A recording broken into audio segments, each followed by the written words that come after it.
and you like working hard, you're in the right spot. That's what we're going to talk about today. We're going to talk about working hard.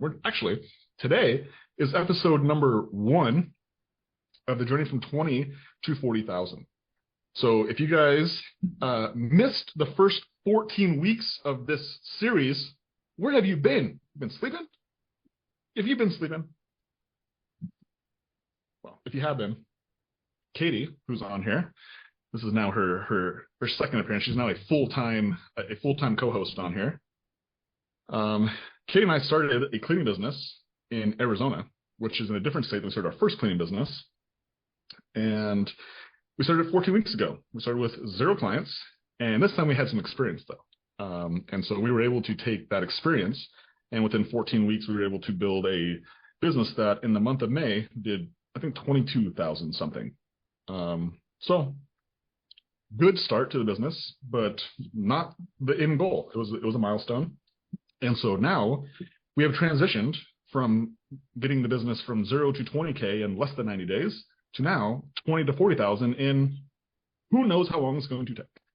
But if you guys want to be along for the journey, you guys totally can be, and it costs you absolutely nothing. It is for free. So most of you guys on here are people who are part of the school community because you guys are cool. If you're inside school, you are cool. And if you're not inside school, well, maybe you just don't know about school. But school is a free community that you can be part of. And you can hang out with cool people like Taylor, who's chatting there, and Janisa, and Anna. Who else on here? Jose, Lucas, Steve Wade, right? You guys can hang out with some cool people like that who are cleaning business owners who want to actually help you as well grow your businesses, because they have learned a secret that I learned about a year ago.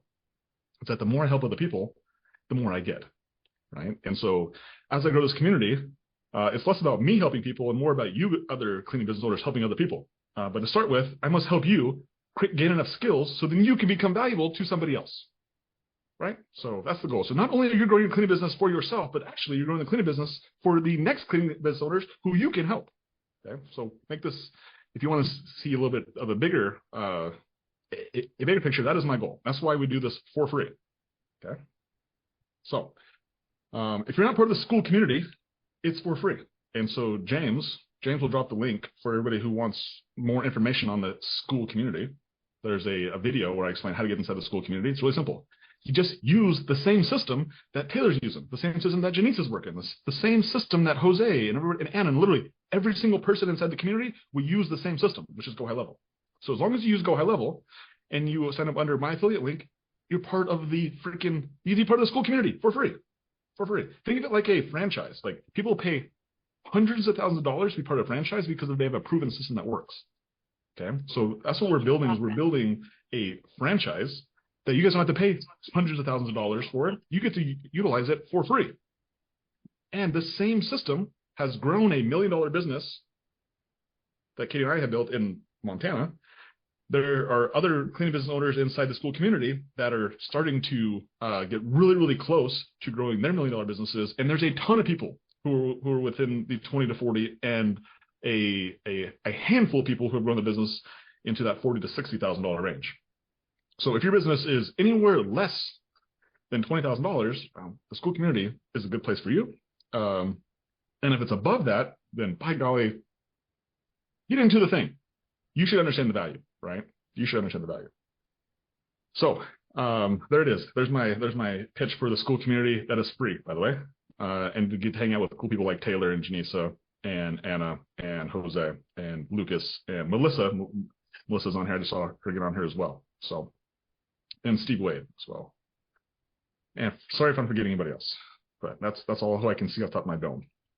Without further ado, Katie, you guys ready? Are you guys ready to see what happened in Mesa 5-star cleaning the week of 6/3 through 6/9 in week number 14? I think is what it is. Yeah. See it. All right, let's see it. So I'm gonna share my screen. This is the vision sheet. So for anyone who's new here, this is the vision sheet. This is literally data gold, right?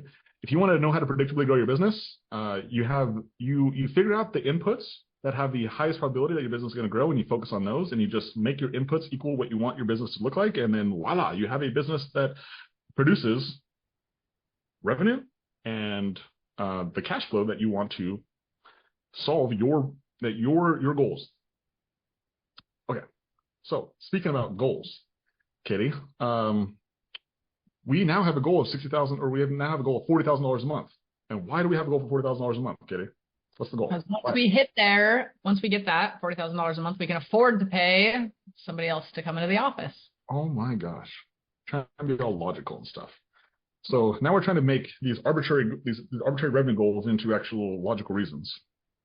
And so the $40,000 goal is not just an arbitrary goal, but I did the math on it, and that's where there's enough revenue that we can pay an assistant general manager to come in, and there still be profit left in the business. Okay, so like right now, if we hired an AGM, the business would probably break even, or it might even lose money. And so we don't want to do that. We want to actually run a responsible business, just like you guys are running a responsible business. And so instead of just saying, hey, we have money in the bank, we can afford this, the business doesn't say so. And so we're actually going to stick in these seats. I'm going to be the general manager. Katie's going to be the AGM until we hit $40,000. So then we can responsibly hire somebody from the cash flow from the business, not out of our own pocket. Okay. Now, in the future, that might all change if we try to scale this thing faster. But right now, that's not our goal. Our goal is to run a responsible business, just like the rest of you guys are doing. Okay. So that's why the goal is 40,000. So you can see all these numbers change a little bit. So our job ticket hours goal, it is now 213. Our cleaner average hours is 28, and our number of cleaners should actually be 8. Okay. So last week we did 125 job ticket hours. So we're about half, I would say we're about halfway, a little bit more than halfway. We had 21 average cleaner hours. We had 6 cleaners. Now, the reason that this is a little skewed, Katie, do you know why this is a little bit skewed? What is skewed? Why this cleaner average hours is down? Like, our cleaners definitely work more than 21 hours. Do you know why it's down? No. Because one of these cleaners is a trainer, was a trainee. And so their hours, their job ticket hours didn't count. But it's going against these. So actually, I'm just going to make a boo-boo here. I'm going to manually put this in for a moment. And you can see if I actually put, oh, that's not going to work. 41 equals C72. All right, so I got to do this. C72, C71 divided by C70. So if I just did this, you can see this number actually went to 25. So if I come back up here, you can see when I took the trainee out, we actually averaged 25 hours a week. So does that make sense? Yes. Cool. Okay. Hey, if I'm asking questions, you got to play. You got to play, right? You have to play. Everybody else can just sit there like, yeah. You have to play. I will play. Okay. Okay. Monthly revenue. Monthly revenue. We're sitting at 5,986, which is also weekly revenue because the first 3 days of June were all weekend. We didn't collect no monies or bill any monies. So, revenue clean was 187. Total weekly cleans was 32. Why do you think that this revenue clean was so low? Oh, that's a good question. I think we just had some smaller cleans last week. Yeah, we had a couple really small claims last week. $100 claims. We also had a correction clean and that office clean that never got completed. Yep. All right. So as far as collected monies, so for the monthly revenue for QuickBooks, we've collected $3,400. For ZenMay, we've collected $5,986. Last week's revenue, $5,986. Initial clean revenue is $4,100, and then reoccurring revenue was $1,817. So yeah, so our initial clean revenue is still really good. Our recurring revenue is slowly starting to come up. I'd like to see this number get higher. This will put us in a more stable spot. So like, for example, like this week, we're definitely scrounging to fill schedules because we don't have a ton of reoccurring. And it's really nice to look at a schedule with a bunch of reoccurring on it. And it's not so nice when you're always constantly having to sell. So this is something as a new business that it's just a game you're going to fight an uphill battle against for a while, is just like trying to stack with reoccurring clients. And one thing that we're experiencing heavily right now, so Arizona, interesting market, right? Different than Montana. So Katie, in Montana, what our first cleaning business is, what is the hottest, let's say the hottest season? And I mean that both maybe in a temperature standpoint and also for cleaning as well. Right now. Yeah. People do not move their stuff in and out of homes or want to do anything when it's freezing outside. So now it's a hot time in Montana's market. Yeah. So, and there's also a ton of people coming into Montana. So there's lots of I think if you call them snowbirds who go down, then I would call these people cherry pickers, right? So the ones who down south who come up north, and you get a lot of people who come into Montana during the summertime, and we have move out claims, and like the summertime is just, as we look back at our data, it's always an easier time to sell because everybody wants cleans done during the summertime. Now, Arizona, Katie, it's hot down here as well, but only temperature hot. And so I made this correlation today, and you tell me your thoughts, but when we send out text and we look at some of our recurring clients, they're like, hey, we're gone for the summer. We're gone for the month. Like, text me back in the fall, or text me back in July or in August, right? When school's back. And so that's one thing we're battling right now with this new cleaning business, is that a lot of our reoccurring clients that we have, a lot of them like leave for June, sometimes July, and don't come back until August or September because it's freaking hotter than heck, right? Or there's also just summer happens and people don't want to be here for summer, which I'm starting to understand why. Yeah. There's a lot of inconsistency in people's schedules, whether it's a week, a month, like there's just this is the time that people travel from Arizona, not to Arizona. They leave during this time. Yeah. So we're definitely starting to feel that a little bit with this reoccurring, but we're just having to sell a lot. And I told Katie this, I think this weekend, I said, this is going to be a very challenging month, and July is probably going to be very challenging as well. And it's going to test this brand new business. It's going to test our ability to withstand and to overcome what I would consider probably the hardest season in order to grow a business. And the fact that we don't have a lot of customers because we've only started this business in March, it's going to rely heavily on new people, and new people just are inconsistent, right? Like, there's going to be inconsistency when you're dealing with new people. So it's going to have us to we have to probably sell twice as much to get half the volume, because that's what happens. So, but if we can make it through these couple months, and if we can still manage to grow, it'll give me a lot of confidence in this business. So basically, to make it really short, if you can succeed when the circumstances are at the hardest, that confidence when these circumstances get easier, the confidence goes up. So I'm excited. I'm excited to actually have this challenge and continue to find ways to grow and to just do what's necessary to grow. Because ultimately, it's actually on us. It's not the market. The market's just making it challenging, but it's still on us to just figure out how to play the game under the current rules that we're playing with. Okay, so revenue, and then outstanding invoices. We have $1,800 that are less than 7 days, and $375 that's greater than 7 days. So that's just fine. We had a ton of stuff from Friday that is still out and about. Marketing. So for marketing, Google Local Services, we spent $228. Facebook, we spent $49, so a total of $718. We have 17 Facebook funnel leads. We have 1 Facebook Messenger, 12 Facebook group. So it's probably something else I should put on here on this specifically, but we spent $200 on a Facebook group, and we get a month worth of posting. So it's a pretty good ROI. But I should probably put that in here somewhere. And so we had 12 Facebook group leads. So mind you, this is different. Facebook group is different than our Facebook funnel. That's a whole nother discussion. That's going to be for the Deck and Day people first. If you're interested in Deck and Day, I will share the Facebook group marketing system that I'm utilizing. I'm actually looking at expanding to other groups as a way to test my own process in a different group, just to continue to see it works, and then eventually I will share it with you guys as well. But so far, actually, we'll show you the data on this if we have time. Katie, if you remind me, I'll show the cost per sale, which is a new metric that I'm tracking. Cost per sale from Facebook to Google Facebook advertising, Google, and then Facebook group. And I tracked it per sale, the cost per sale, and you guys your minds would just blow if you guys saw the cost per sale for Google and for Facebook group. Like those two numbers literally blew my mind.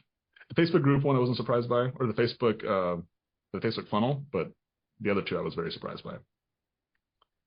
Okay, missed call. We had 7 missed calls, 6 Google services, no homepage leads. Really sad. Incoming call, lead 1. We had 3 referrals, good, and we had $15 a lead. So anything less than $20, I believe I consider it good, right? If you're in that like $20 to $35 range, you can stay in business. If you're over $35 a lead, it's going to be tough for you to withstand that for a long period of time. All right, sales. So sales, you guys can see here, we had Katie and Logan going again, and Katie had quite the volume. Katie, why did you have 4 times as many calls as I did? Because your schedule is filled with everybody who schedules quote calls, and I am the one that's sifting through the people who don't schedule and calling them. Yeah. So Katie's doing the she's actually calling leads who don't have schedules or who aren't scheduled and creating appointments, right? So I call it like she created the appointments, and you can see there that she only had 4 calls scheduled. All 4 showed up. She performed 18 cold calls. She did some work. So again, like if everyone's sitting back just waiting for people to book on your calendar and saying, hey, like I'm ready to talk to you, just book a spot. Like look how many sales you're missing out on. It's a lot. Okay. And I had 14 scheduled and 11 showed, and I performed 13. So I had some outbound stuff as well, just not even to the degree that Katie did. I booked 8, Katie booked 11, so altogether we booked 19 calls. So it's good. It's good. Not bad. Altogether, initial clean projected revenue was $4,000. I think that's good as well. And then reoccurring stuff. Yeah, so Katie's actually doing all the reoccurring. I'm not doing any reoccurring anymore. This is part of our new GM, AGM responsibilities that we're testing out. And Katie is responsible for all the conversion calls and she's doing a great job.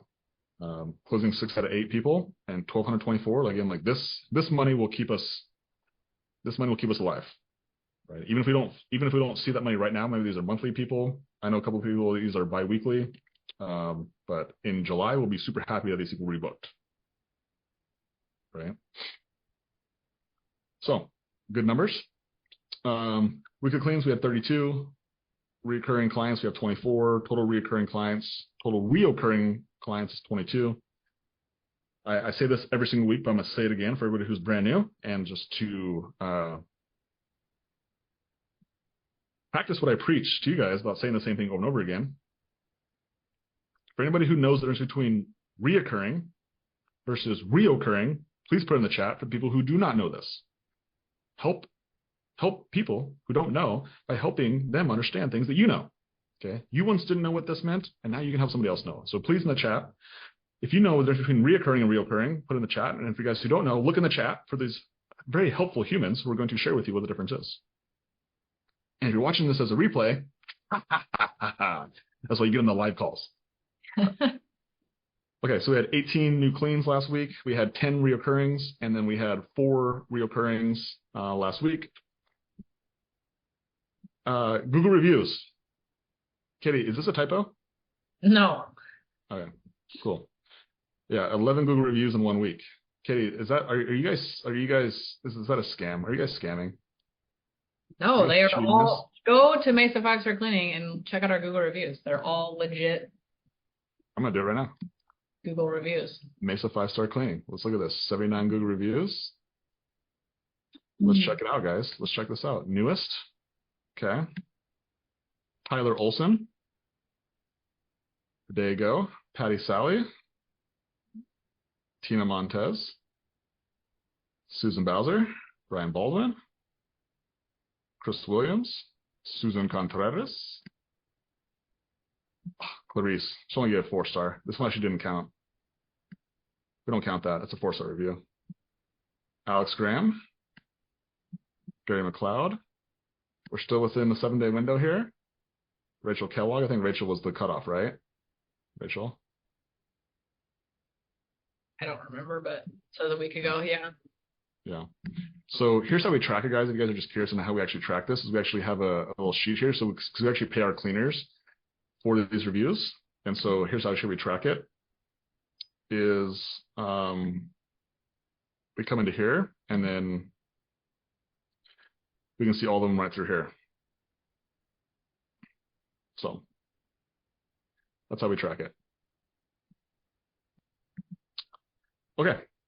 So Google reviews 11. Great job. And if you guys are looking to get more Google reviews, how do you go get more Google reviews? How do you do it? I think a great spot to start might be to ask.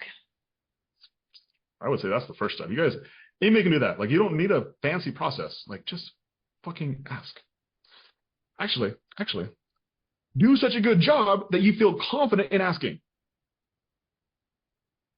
Okay. That's the first place. The second place is, if you guys are inside school, is that I created a process here. What is it called? I forget what it's called. Actually, no, it's inside the masterclass. Yeah, so inside the masterclass, if you guys go to marketing and you go under the word of mouth marketing campaign, this word of mouth marketing campaign is the Google reviews. Right? I think I'm probably going to update the name of this so it makes sense. But Google reviews campaign, how to get more Google reviews. That's what this is right here. If you literally just click on this, it gives you the process of exactly what we're doing in order to get a ton of Google reviews. And as you guys saw here, this business is, how old is it? 14 weeks, Katie? Yeah. We have 79 Google reviews. So that's 5.5 Google reviews a week. It's only going to get bigger because our team keeps getting bigger, and the girls are like super hungry and they want it. They want it bad. So, okay. So, cleaner acquisition. Last week we spent $61 on Indeed. We gave Indeed $61 and they gave us 17 applicants. I did 15 prospect calls. I only pushed one of those people to an interview, and that person didn't show up. Her name was Deb Lord. She was like, I already got a job. Thank you for the opportunity. I was like, thank you. Thank you for telling me. 2 hours after our appointment. It's so funny. I actually really don't care. Like, when these people cancel, I'm like usually relieved because I have so much other things to do in between that. Like, I just use a cancellation as an opportunity to do the rest of my GM duties. So if a person doesn't answer, like, I'm totally okay with it, right? And I actually have just a finite period of time that I block off from 8 to 10 in the morning where I do these calls. So if somebody doesn't show up, I'm like, it's okay. It's okay. I don't just sit there like, okay, I guess I have 10 minutes. I'll wait for the next person. Like, oh, I'm working. I got stuff to do. Rachel Burnett, keep on messing her name up in some places, but this place is spelled right. She was in training last week, and this week she is still technically in training, but technically we call it the buddy system. So she's still being paid hourly until the end of the week, but a trainer she's not with a specific trainer. She's just in a buddy system. So she's definitely not going to solo clean, but she'll always be with a buddy all week. And so she showed up to the team meeting this morning. She seemed jacked. We had a team event last week that she showed up to. Yeah, seems like so far she's doing a great job. She's asking good questions. So far so good. But when people are new, same thing. With new clients, you just never know what you're going to get. With new cleaners, you don't know what you're going to get. And so that's the value of having a longer term relationship with either clients and cleaners, is that you have a better idea of what to expect. Right? When somebody who's brand new, like, they literally could probably just ghost you because 2 weeks ago they didn't know who you were. Like, it's more feasible for them to ghost you after 2 weeks and not knowing you than it is for somebody who's known you for 2 years and ghost you. I'm not saying it doesn't happen. There's just a higher probability that someone won't ghost you the longer the relationship goes. So same thing with clients. All right. We have nobody 2 week notice, 79 Google reviews. We saw that already. Call outs. We had one call out last week, and it was like a half day call out. And then job ticket hours, Lindsay got 31, Jocelyn got 25, Ellie 19, Debbie 23, Savannah 25, and then Rachel, yeah. Oops, Rachie. What's up, Rachie? Rachel with 24. And so I said this last week, or maybe I said 2 weeks ago, but Katie, explain to everybody how we do JTH during training for trainees. So for example, did Rachel's hours, did these 24 hours, did any of them actually count towards a billable job ticket hour? Yes. Yeah. So probably about like minus 12 from that. So probably about half of them. Yeah. Which is not included in this 125. So technically, we definitely, you can see this 25, you see this formula here, 60 to 64. So it doesn't include Rachel's, but there's probably 12 billable hours we actually bill for her on that. So when it comes to training, we realize that a week of having somebody not adding towards being billed, it's just not realistic for a small cleaning business to go through. And so we have made the decision that after 2 days, they're not billable, but then after that, it's like day 3, day 4, day 5, we make them billable. And now there's one special circumstance where with one client, we did make her billable. That was more from a client standpoint rather than her standpoint. But outside of that, she was billable her last 3 days. And then this week, she'll be billable all week as well.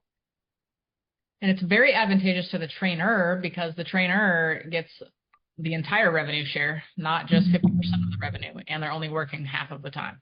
Yeah. Yeah.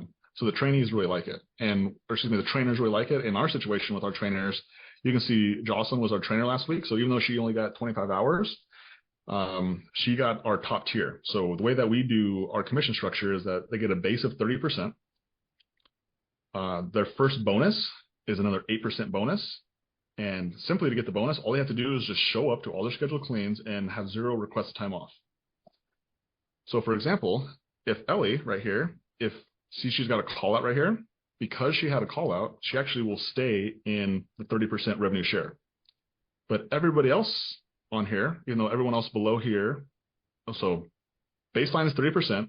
The second bonus, another 8% bonus, is if you simply show up to all your scheduled cleans, no RTO. And then the next bonus is that if you work 34 hours, 34 JTH or higher, then you go into the highest, then you get the second bonus, which is a 13% total bonus, right? So for example, Jocelyn, she only worked 25 hours, but since she was training, she automatically gets the top level bonus, which means that she gets 43% of all the revenue that she accounted for last week, which is pretty cool, right? And Ellie, because she had a call out, she stays in the 30% because she didn't show up to one of her cleans. And literally, it was just one clean. So, but we've stressed it so much with the cleaners, like why it's so important for them to be available and to show up to all their cleans, like that we are going to give them a 8% revenue share bonus just by simply showing up to their cleans. We found that to be very helpful. Okay, I'm going to fix this. Okay, so we have 5 solo techs. We have 1 in-field training last week. So we have 6 total job ticket hours, 125 cleaner average hours, 21. Number of full days missed, nothing, 0. Revenue per hour, 47.89. Get us probably numbers a little skewed because there should actually probably be 12 in here is what it should be. So the numbers probably a little bit lower. It's okay though. Okay. Correction cleans discounts. Heidi was a correction clean. Really simple. We probably could have just rescheduled. We probably could have done these things on a second clean. Maybe would have even been a good idea after kind of hearing more about the story. Like, hey, we'll fix that on your second clean, right? Colby Wolfie, he was a crazy client. Just crazy. Just refused during the day. So we actually had 2 cleans. We had his home clean and then we had an office clean. And so we did his home clean first. He was supposed to show up for a walkthrough, didn't show up for the walkthrough. And then the girls were at his office clean. He called the girls and said, stop cleaning. You guys did such a bad job over here. I don't want you even to finish this office clean over here. and he's literally talking directly to the cleaner. So he's not even talking to us at this point, to the office. And Lindsay, she literally has the most reviews on her team. She's the longest tenured person on her team. Like, she's the one having the conversation. She's like, I'll come back and fix it. And he just refused. And Katie actually took the call, and I listened to it, and like the things he was complaining about were just like,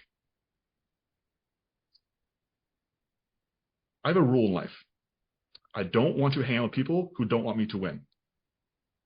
Colby did not want us to win. Like, he did not give a fuck about us. Excuse my language. Actually, don't excuse my language. I did it on purpose.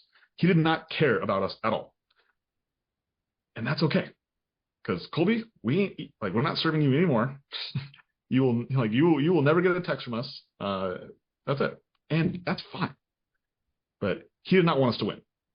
Like, we gave every possible solution, like literally during the day, in order to go back, and he just refused. And they stopped the girls during the middle of a clean that had nothing to do with the first clean. Just like unreasonable. And listening to and Katie did a good job with him on his call. I was very impressed with how Lindsay and Ellie and Katie handled themselves with somebody who was very unreasonable. So, very impressed. Ron Fisher had an unexpected expense that came up, so he was a canceled recurring client. And then as far as discounts go, we gave away a cleaning voucher. We gave away a 10% discount for those for review. We did one correction clean, and we did give away one discount. This was actually to that Colby guy, so we ended up discounting his clean by half. So I think it was a $250 clean, and we discounted by $125. So cool. That is the Mesa vision sheet for this week. Katie, what are your thoughts as I look into the chat to kind of see what's cracking in here? Yeah, my thoughts are, I mean, we had 18, I think. Scroll down a little bit. How many new clients did we serve last week? Yeah, 18 new clients. 18 new clients, and we had 6 convert. I only completed 8 conversion calls. So I think there's like an opportunity to definitely improve the connection on those conversion calls. Continuing to follow up with people who have previously stated maybe they want recurring. That's the biggest thing that I see right now, to build that base recurring. And then our lead flow, I know towards the end of last week was somewhat non-existent. So my outbound calls were, I called a lot of people, like the same people a lot. Yeah. Nobody answered, but I'll still call them. Yeah. Oh, it's kind of funny because we definitely felt it a little bit, and it doesn't seem like a ton when you go from like 47 to 50 to 60. But if you look back at what our numbers were previously, I saw one at 70. But I feel like we had some of these like 83 leads in a week. So we had some buildup, and then when you came into the office, like you had a huge surge because there's 92 leads in a week. And then again, like last week we had 47 leads. So 47 leads is still a good amount of leads. Yeah. But I think a lot of them are actually booking their initial calls, which is great. It just I think I had 11 by the end of last week. I had sifted through my entire lead list, and I only had 11 people in my pipeline at the end of the week. Yeah. Well, when you came into the office here, there was a buildup. So there was a buildup where I was doing this by myself, and I couldn't get to everybody. And then you came in and started hammering people, and like, look, I think this is your first week right here. You had 30 sales. Right, just like by yourself. And that's because there was a huge buildup of people who were sitting there who needed some love and attention. And then once we got through those people, then it's like back to the grind of like, okay, doing the boring work time and time again. And that's what we're going to probably continue to have to do. But getting some more leads as well will be helpful. What else? Katie? What else? Do you see anything else? It's not on here, but like people who cancel prior to their first clean, it's like killing us right now. The fall off rate, even this week, like I made my confirmation calls today for Wednesday, Thursday, Friday, and I think I had 4 people cancel their clean for the end of the week. So those confirmation calls are saving us, but they're also creating holes for the future. So Maybe in my sales calls, making less, just closing, having more conviction in the close. Do you think that any of those people would have, if we wouldn't have called them, that they would have gone through with the clean? No. None of them? No. Yeah. Okay. Just thinking, like, is the idea of a confirmation call is great until you get basically prompt people with another decision to cancel. But because up until a few weeks ago, we never did the confirmation calls. This is something that I don't even know when I added those in, but it didn't seem like we had a ton of cancellations pre cancellation. So I'm like, what if we're poking the bear?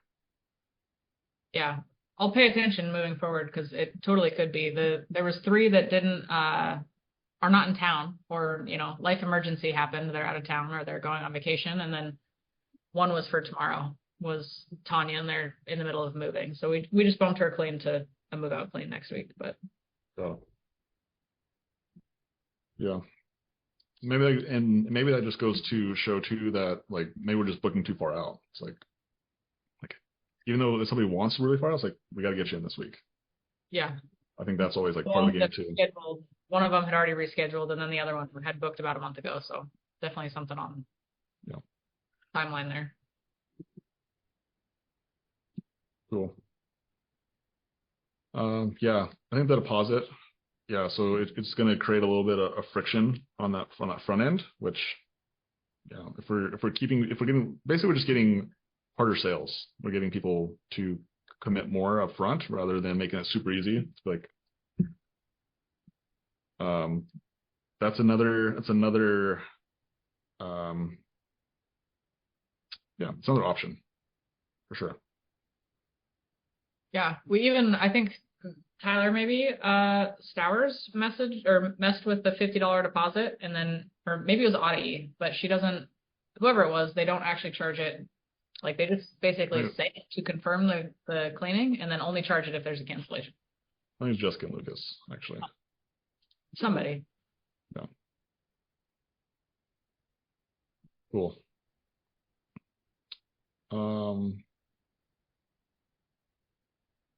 Okay, cool. Yeah, if it's a month out. Yeah, that's interesting. Yeah, so I definitely think that there's room for like little nuances and things like that to make the systems better. But also, like, when you're in growth mode, you're just trying to get as many yeses and as much stuff as you possibly can. And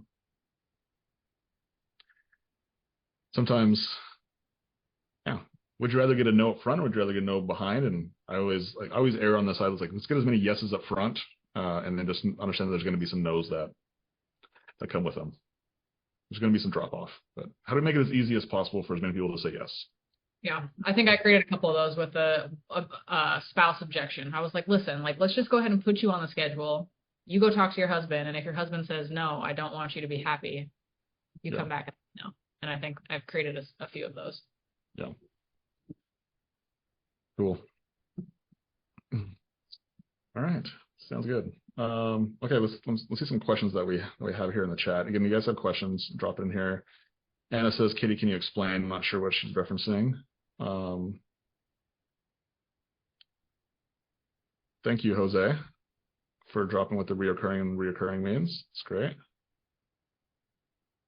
Hope you guys did that.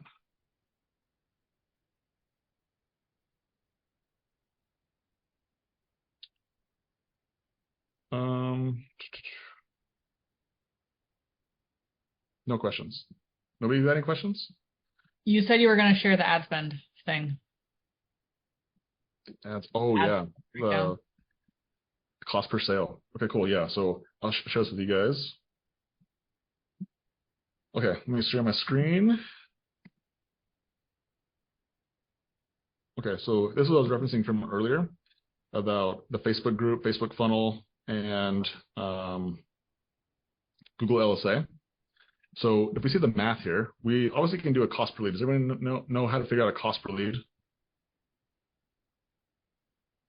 So for example, Facebook ad spend, we spent 49, and then the funnel they're getting pushed through is the Facebook funnel. So if we do a cost per lead, we simply just take the 489 and we divide it by 17. We have a cost per lead of $28.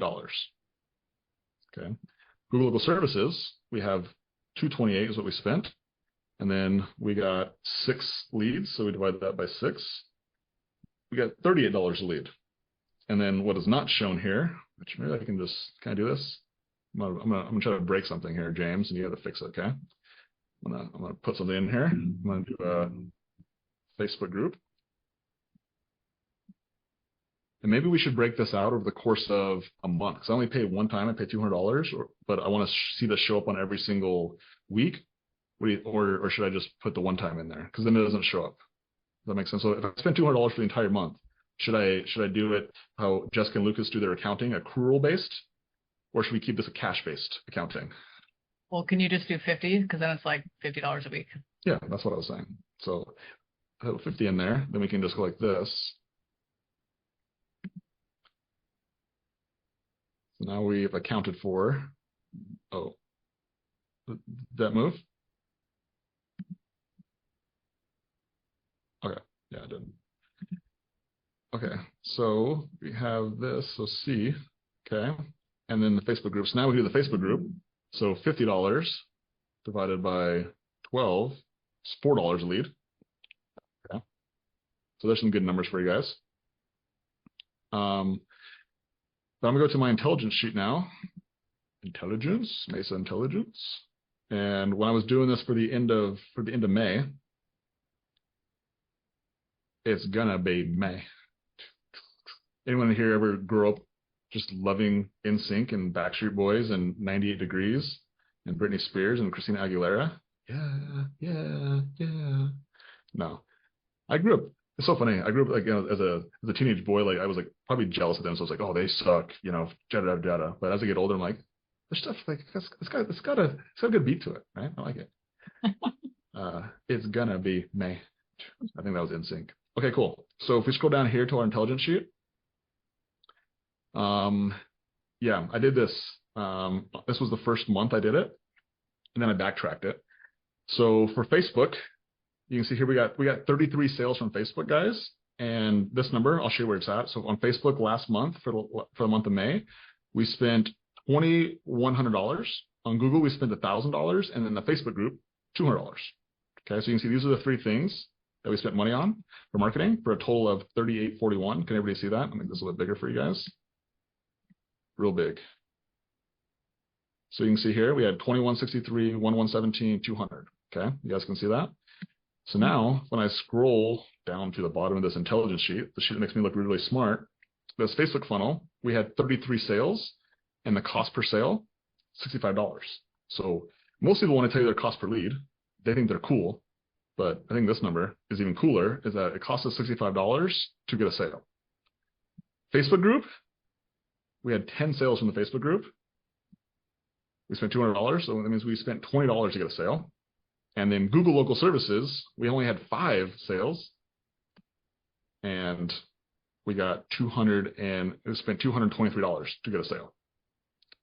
Google surprised the shit out of me. Damn. And Facebook group kind of did as well. So I was like, we're going to spend less money on Google Local Services, and I'm going to see if I can get more Facebook groups. That's what prompted that conversation. Like, how do I get more Facebook groups? Like, if we're going to spend, who in here wants to spend $20 to get a sale? Like, not a lead. Mind you, this is not a lead, guys. This is a sale. Like, when I say like in between $0 and $20 is good for a lead, like if you're getting $0 to $20 per sale, it's really freaking good. Really freaking good. This actually $65 is actually pretty good too. This 223, in comparison, is not very good, but this is honestly what most people who don't know how to market, this is what they spend. Or if you use a marketing agency, this is what you'll spend. Okay, you'll spend $200 to $300 a lead for cleaning, which you can make it work. It's just a lead or a sale. A sale, yeah, okay. A sale. So I told you guys this. Anyway, hold on. I'll say this in a second. So it's cool part about data, guys. If you guys haven't tracked this, like once you understand the data, you have the data. So you go back and track it. So even though I didn't track this before, guess what? I did it for the month of April as well. So this is why I love data, because once I figure out something I want, then I can go back over the course of months. In this business, I can go over the course of only the course of 3 months, but like with Bozeman 5-star, I can go back over the course of years and go like actual track data. So like it's really cool. So in April, we spent $137 on Facebook, and on Facebook, the group we spent $40. Still pretty good. And this was the first month that we did Facebook group, and the Google Local Services was $192. Okay, and if I go back to March. Let's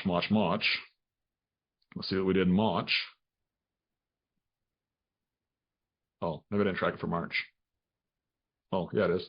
So Facebook funnel was 172, and then Google Local Services was 345. So there you go. So again, at the end of the day, it's like these numbers are actually getting better. They're getting lower. We're getting more efficient. Just cool. Cool to see. Okay, so the thing I was going to say is that as far as like cost per sale, you could also call that like cost per acquisition, which it doesn't technically include the salesperson commission, which most of you guys probably don't have, but that's what a true cost of acquisition should also account for a salesperson as well.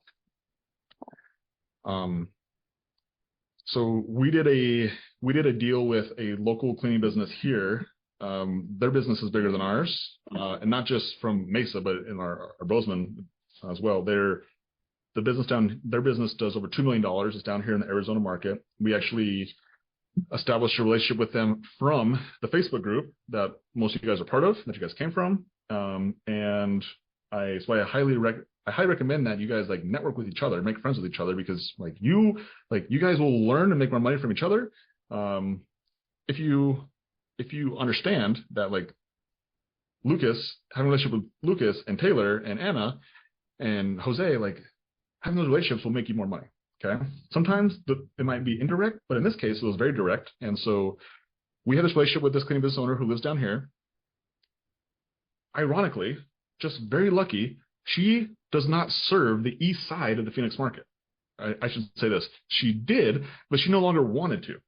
And so she wanted to serve the west side of the Phoenix market, and we are like not even close to where like we're so far away from that market. And she's like, hey, we really want to pull out of that side. What if we make a deal with you that you guys basically buy our customers from us, and then you basically pay our cost of acquisition, and you can have the customer. I was like, that sounds like a good deal. Well, their cost of acquisition was 6 times more than ours was. Right? We paid about $50 to get a customer, and they paid like over $300 to get a customer. And so I was like, which one do we choose? Because there's a big difference between $50 and $300. And we ended up finding a middle ground. Said, hey, I will pay more to acquire the customer. I'll pay you $150, so come in the middle. However, I want to space it out over the client's first 3 visits. So I'm actually only going to pay you from the client. And so each time a client that they give us actually pays us, then we give them $50. And so after 3 visits, then we will fulfill our obligation of the $150, and then we have the client after that.